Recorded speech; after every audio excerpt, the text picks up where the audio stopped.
ये हैं आदिवासियों और यहाँ के लोगों के नेता जो कि विस्थापितों के हक के लिए और उनके हकूक़ के लिए लड़ रहे हैं। इनसे हम बात करते हैं। क्या नाम पड़ेगा आपका? मेरा नाम मुनि चिंतामणि, महामंत्री कन्हर विस्थापित समिति। कन्हर विस्थापित समिति महामंत्री हैं। हाँ। ये क्या बात है, यहाँ कुछ लोगों को पैकेज मिला भी नहीं है, कुछ लोगों को मिल भी चुका है। 3 पीढ़ी की बातें भी सामने आ रही हैं और ये भी सामने आ रहा है कि कुछ लोगों पर बर्बर कार्रवाई हुई है, उन लोगों के साथ मारपीट भी किया गया, मारा पीटा गया उन लोगों को। तो क्या बताना चाहेंगे? देखिए, समस्या तो बहुत है यहाँ पर, समस्या की कमी नहीं है। मारपीट हुई उस बारे में तो मैं नहीं कुछ कहूँगा जी। हाँ जी। लेकिन अब जो समस्या खड़ी है हमारे सामने वो ये है कि अभी पैकेज जो है सबको मिला नहीं है। हाँ, पैकेज में अभी बहुत से लोग बाकी हैं। जैसे प्रपत्र 6 के लोग जो है कुछ आवेदन पत्र दिए हैं लेकिन अभी उनको नहीं मिल पाया। और कुछ समस्या ऐसी है कि लोग यहाँ से जाने वाले तो हैं ही, डैम की ऊंचाई भी हम लोग देख रहे हैं। जिनको मिल गया उनको तो जाना ही जाना है, इसमें तो कोई दो राय नहीं है। लेकिन जिनको नहीं मिला है उनको भी जो है यहाँ से हटाया जा रहा है। तो ये बहुत बड़ी समस्या है कि जो नहीं मिला है, जिनको प्लाट नहीं मिला, पैकेज नहीं मिला, वो आखिर जाएगा कहाँ। इस प्रकार के लोग वो हैं जो जिनकी लड़कियां ही हैं जी। और लड़कियां हैं तो यहाँ पर जो है जिनकी लड़कियां होती हैं, कुछ लोग अपने लड़की के जो है शादी अपने घर में कर लेते हैं और उस दामाद को अपने घर में रख लेते हैं। उनको घर दामाद कहते हैं या घर जवाई कहते हैं, जो भी अपने सहारे के लिए मान लीजिए। हाँ, विषम परिस्थितियों में तो कुछ ऐसे लोग जो हैं यहाँ पर। अब उनके लिए कोई चारा नहीं है। अब समझ लीजिए कि मान लीजिए जिनको प्लाट मिला वो तो प्लाट पर चले जाएंगे, लेकिन उनको तो कुछ नहीं मिला, वो कहाँ जाएंगे। एक समस्या ऐसी है। कुछ समस्या ऐसी है कि कहीं बाहर से आकर के यहाँ पर रह रहे हैं और ये सोच करके रह रहे हैं कि कन्हर का डैम स्थगित हो गया था कुछ दिन के लिए, तो उसमें जो है आकर के बस गए। अब वो बेचारा जो है यहाँ घर दूरा बना करके रह रहा है, आखिर अब वो कहाँ जाएगा। ऐसे में मैं बता सकता हूँ नाम, एक बर्फी नाम के जो है यहाँ रहते हैं, जो दूधी के रहने वाले हैं। वो जो है यहीं पर रह रहे हैं, उनकी पत्नी जो है यहाँ शिक्षा मित्र है। अच्छा। अब उनके लिए समस्या ये घर मकान बना करके हैं। अब वो उठेंगे तो कहाँ जाएंगे, अब ये बात है। और जो घर दामाद हैं वो अपना घर भी छोड़ दिए और जो है यहाँ से भी उनको जाना है, तो ना इधर के हुए ना उधर के, पता नहीं किधर के हुए। अब ये एक बहुत बड़ी बात है जी। अच्छा, दूसरी बात ये है कि कुछ आदमी का नाम में गड़बड़ है, तो मैं कहता हूँ कि नाम में यदि गड़बड़ है तो उसको सुधार करके दे देना चाहिए। वो भी जो है वैसे ही पड़ा हुआ है। यहाँ पर एक आदमी ऐसा है कि उसका नाम राम भजन है। राम भजन 3 भाई होते हैं, 3 भाई होते हैं, जिसमें कि हम देख रहे हैं कि एक भाई ऐसा है जिसका कि 2 जगह नाम हो गया है, सुंदरी गांव में भी और भीसुर में भी हुआ है, और राम भजन का छूट गया है। 3 भाई होते हैं तो 2 जने को पैकेज तो मिल गया, और तीसरा में राम भजन को मिलना चाहिए, क्योंकि सुंदर साहब पुत्र, क्या नाम है बाप का है उनका, मिट्ठू, हैं, सुंदर शाह पुत्र मिट्ठू। ये जो है 3 भाई होते हैं सुंदर शाह वगैरह, तो सुंदर शाह का नाम वहाँ भी है और यहाँ भी है, तो निश्चित रूप से यहाँ वाले के जगह पर राम भजन का होना चाहिए था। लेकिन वो बेचारा जो है ऐसे ही वंचित रह गया। जब उसका सुंदरी में भी नाम है और भीसुर में भी नाम है, तो वो सुंदरी में ले चुका है, तो भीसुर में निश्चित है कि नहीं लेगा, तो नहीं ले रहा है। फिर भी राम भजन का नाम जो है उसमें दर्शाया नहीं जा रहा है, वो बाकी का बाकी ही रह गया है। अब मैं जब गांव का सर्वे कर रहा था उस वक्त वो कहा कि हम यहीं डूब करके मर जाएंगे या तो हम फील्ड हॉस्टल में जा करके रहेंगे। वो ऐसा सर्वे के समय हमसे कहा है, इसकी वीडियो रिकॉर्डिंग भी है मेरे पास। अच्छा। हाँ, तो उसने ऐसा बोला। ये बहुत बड़ी समस्या है कि जब वो डूब जा मरने को कह रहा है या फील्ड हॉस्टल में जा करके रहने को कह रहा है, तो ये दोनों बातें जो है ठीक नहीं हैं।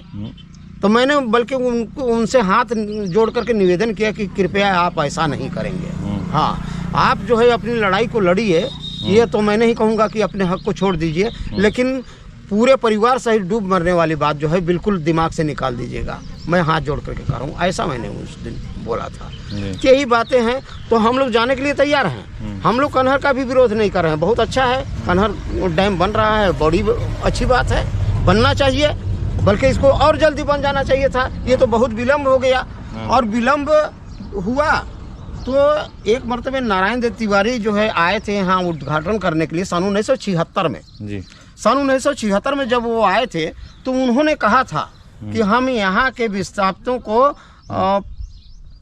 प्लाट नहीं बात किए थे, वो कहे थे दाईं और बाईं नहर जो निकाली जा रही है उसके किनारे हम बसाएंगे, नहर के किनारे बसाएंगे, और नहर के किनारे बसा करके उनको जो है हर सुविधा देंगे, मतलब बिजली, पानी या स्कूल, अस्पताल वगैरह वगैरह जितने भी हैं ये सारी व्यवस्था देंगे। लेकिन क्या कहा जाए, हम लोग जो है इतने दिन तक इंतजार करते रहे, लेकिन वो सब कुछ नहीं मिला, बल्कि क्या मिला, 40 वर्ष के बाद प्लाट मिल गया 150 वर्ग मीटर का। अब 150 वर्ग मीटर का प्लाट मिला हम लोगों को, तो अब क्या कहें। कितना जमीन के एवज में? उन्होंने कहा था 5 एकड़। अच्छा, 5 एकड़ जमीन उनकी आवाज़ निकली थी उस वक्त। लेकिन अब हम लोग को जाते जाते क्या मिला कि 150 वर्ग मीटर का प्लाट मिला, और उसमें अब सोचिए कि हम यहाँ से उठेंगे तो कैसे रहेंगे। हमारे लड़के बच्चे हैं, गाय, बैल, भेड़, बकरी, सुअर, मुर्गी जो भी कुछ हैं वो लेकर के जाएंगे तो उतने में हम कैसे रह लेंगे। दूसरी बात यह है कि अगर हम तीसरी पीढ़ी की बात कर रहे हैं तो तीसरी पीढ़ी में अभी कितने जो है नादान बच्चे हैं, वो भी तो तीसरी पीढ़ी में ही कहे जाएंगे, क्योंकि इसी विस्थापित में वो भी जो है पैदा हुए हैं। तो यहाँ पर शादी विवाह का बंधन लगा दिया गया कि शादी ब्याह जिनको हुआ होगा, जिनके चूल्हा चक्की लेकर के अलग करता खाता होगा, उसको जो है दिया जाएगा। तीसरी पीढ़ी की बात कहाँ से रही है? तीसरी पीढ़ी की बात जो है हम सरकार की ओर से ही आई है। अच्छा, हाँ, ये बात जो है तीसरी पीढ़ी तक देने के लिए सरकार की ओर से ही आई है। पहली पीढ़ी, दूसरी पीढ़ी, तीसरी पीढ़ी। पहली पीढ़ी को मिल गए ये पैकेज मिला, दूसरी को मिला। सरकार ने जब तीसरी पीढ़ी को देने की बात कही तो तीसरी पीढ़ी को मिल क्यों नहीं रहा है? ये इसलिए नहीं मिल रहा है कि उसकी शादी नहीं हुई। अच्छा, हाँ, यहाँ पर अभी क्या नाम है, सदैव वकील, वो उनकी अवस्था उस समय 23 वर्ष की थी, लेकिन उनको छोड़ दिया गया। उनको छोड़ दिया गया कि शादी इनकी नहीं हुई, इसलिए उन पैकेज से वंचित रह गए। सभी लोगों को पता है कि एनडी तिवारी की सरकार में 1976 में ये परियोजना बनने के लिए मतलब प्रस्तावित हुआ था, ठीक है ना। हाँ। और उस समय परियोजना जो बनने का निर्माण कार्य का जो लागत था, अनुमानित खर्च था, वो 23 करोड़ रुपए था। लेकिन अभी ये सरकारें कितनी आई हैं और चली भी गई हैं इस दरमियान में, क्योंकि 47 साल हो गया। 1976 से अभी आप जोड़ के देखेंगे तो बहुत लंबा समय होता है। तो अभी 23 करोड़ की जो परियोजना थी 3500 करोड़ के पार जा रही है। इसको लेकर आप क्या कहना चाहेंगे? और ये पैसा 23 करोड़ जो है 23 करोड़ में पहले बनने के लिए था, कुछ तो अनुमान किया होगा उन्होंने कि 23 करोड़ में बन जाएगा, तब तो उन्होंने प्रस्तावित किया कि नहीं हम 23 करोड़ में ये परियोजना बना देंगे। और जब बनाने के लिए वो तैयार हो गए तो आज 47 साल बाद ये 3500 करोड़ के पार जा रहा है। तो ये पैसा गया कहाँ आखिर? विस्थापितों को भी मुआवजा नहीं मिला है, वंचित हैं। 3 पीढ़ी की बात की गई तो वो भी उसमें भी तमाम तरह के सवाल खड़े हो रहे हैं। तो ये पैसा गया कहाँ, क्या कहना चाहेंगे इसके बारे में? अब ये इसके बारे में तो मैं कुछ नहीं कह सकता कि जो है वो पैसा गया कहाँ, लेकिन जरूर है कि ये देर करने से ही जो है पैसा जरूर कुछ घपलाबाजी हुआ होगा, तभी तो नहीं पता चल रहा है, क्योंकि मुआवजा अभी तक नहीं मिला। और ये क्या कहते हैं, पैकेज जब अभी तक नहीं मिला तो क्यों नहीं मिला? अभी पैकेज के इंतजार करते करते कितने लोग मर गए। जब डीएम साहब आए थे तो कुदरी गांव में पंचायत भवन में उन्होंने कहा था कि मैं हर गांव में टेंट लगा करके पैकेज बांट दूंगा। अच्छा, अभी ये टेंट लगाते लगाते 7-8 साल दिन बीत गए, लेकिन अभी तक जो है फाइनल नहीं हुआ। तो इस तरीके से जो है समझ लीजिए बहुत बड़ी समस्या है।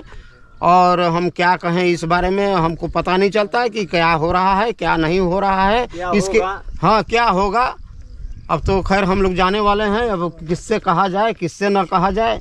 ये आप ही का घर है? हाँ, हमारा घर है। आप पढ़ाते हैं क्या? हाँ, पढ़ाते हैं, बच्चों को शिक्षा देते हैं? हाँ, बच्चों को शिक्षा देते हैं। ये कब बुलडोजर चली है आपने? नहीं, बुलडोजर हमारे यहाँ नहीं चलाएगा, मैं खुद उजाड़ दिया। आप खुद उजाड़ हाँ, दिए? खुद उजाड़ दिए और यहाँ से उजाड़ करके हम अन्यत्र कहीं दूसरे गांव में ले गए। तो यहाँ पुनर्वास में विस्थापित नहीं हो रहे हैं? नहीं होंगे, वहाँ तो विस्थापित होंगे क्योंकि मुझे प्लाट मिला हुआ है तो जाना ही जाना है। हाँ, इसको भी बनाएंगे हम। यहाँ वहाँ समुचित जगह मिला हुआ है आपको ये सब चीज करने के लिए, जो भी मूल नहीं 150 मीटर का है, चाहे उसमें हम कुछ भी करें उतना ही तो है ही, और उसको तो हम बढ़ाना घटाना है नहीं, जितना मिला है उतना ही हमको रहना है, वो तो सीमित है। 150 से 51 भी हम नहीं कर सकते हैं। अभी कुछ दिन पहले एक वृद्धा भी जो है कि चक्कर काटते काटते विस्थापन पैकेज के लिए उन्होंने हाई को कहाँ नहीं गई, सभी जगह चक्कर लगाया, शायद उनकी मृत्यु भी हो गई ऐसा सुनने में आया है। तो कैसे ऐसे कितने लोग हैं जिन्होंने मतलब देखिए उसकी गणना आवाज उठाते रहे, और उसकी गणना तो मैं नहीं किया कि कितने लोग होंगे, लेकिन वो महिला जो बर्फपान के रहने वाली थी, हाँ, वो डेथ कर गई। बर्फपान की रहने वाली? हाँ, बर्फपान। उनके बच्चे थे? हाँ, बच्चे थे। तो उन बच्चे क्या लड़कियां थी? हाँ, हाँ, तो उनको नहीं मिल पाया। हाँ, लास्ट तक भी नहीं। हाँ, अभी कुछ दिन पहले हाँ, जो है 1-2 किस्त में उनका सूची ही नहीं था, नाम ही नहीं था सूची में शायद। हाँ, बर्फपान की जो महिला थी। हाँ, कि नाम था उनका सूची? नहीं, नाम नहीं था उनका, नाम था मिल चुका, और वो महिला कह रही थी कि हमको नहीं मिला है, और उसी नाम से किसी और को मिला है। अच्छा। हाँ, तो वो उनका कहना हुआ कि शायद 2 महिला थी, लेकिन वो गांव वाले भी इस बात को कहते हैं कि नहीं, एक ही महिला थी वो, लेकिन नाम जो है पता नहीं कैसे गड़बड़ घोटाला हो गया, हमको समझ में नहीं आता है कि उसके लिए हम लोग गए भी थे, दरखास्त भी दिए थे, लेकिन कहे कि नहीं इसको मिल गया है। अब उसकी जांच हो रही थी, जांच में क्या जांच किए ये हम नहीं जानते हैं। हाँ, उसकी जांच हुई थी। उनके निधन के बाद ये बात भी खत्म हो गई? हाँ, बात भी खत्म है। एक आदमी दल्लू पुत्र धनबा यहीं के रहने वाले हैं, उन्होंने एक किस्त लिया था 2,11,000, और 2,11,000 के बाद 5 लाख जब लेना हुआ तो इंतजार करते करते साल भर के बाद मर गए, वो खत्म हो गया। एक किस्त के बाद उनको दूसरा किस्त नहीं मिल पाया, वो भी एक्सपायर कर गए। हाँ, एक्सपायर कर गए। तो इस तरह से जो है समस्या पर समस्या है, अगर इसकी समस्या कही जाए तो पता नहीं कितने दिन लग जाएंगे। तो ये समस्याएं इतनी ज़्यादा क्रिएट हो गई हैं, इस पर आप क्या कहना चाहेंगे? क्यों ऐसा क्रिएशन हो रहा है? क्या अधिकारी किसी तरह का मतलब कार्य में शिथिलता बरत रहे हैं, या फिर सरकार की कुछ कमियां हैं? कहाँ से कमी आ रही है, कैसा हो रहा है? इसको भी मैं नहीं कह सकता कि किसकी कमी से इस प्रकार का हो रहा है। अब इसका छानबीन जो है कैसे किया जाए, कहाँ से किया जाए, हमको समझ में नहीं आता है। हम तो यही कहेंगे कि सिंचाई विभाग के तरफ से ही जो है ऐसा हो रहा है।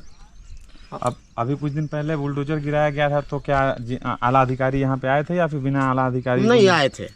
हाँ, आए थे, उनके सामने जो है गिराया गया, तो गिराया उन्हीं मकानों को गया है जिनके मकान उजाड़ दिए गए हैं, दीवार गिराए थे वो, मतलब नुकसान उस तरीके का नहीं हुआ है। हाँ, मतलब किसी को चोट चपेट या इस तरीके से घर में रह रहे हैं वैसा नहीं किया गया है। जो उजाड़ दिया गया, जैसे हमारा गिरा दिया गया तो उसके दीवार को गिरा दिया, ऐसा जो हुआ है। अब इन सब चीज़ों से अलग हटकर एक सवाल है आपसे। हाँ। आपका पहनावा ओढ़ावा योगी जी की तरह है, शुरू से ही ऐसे हैं, रहते हैं, या फिर अभी?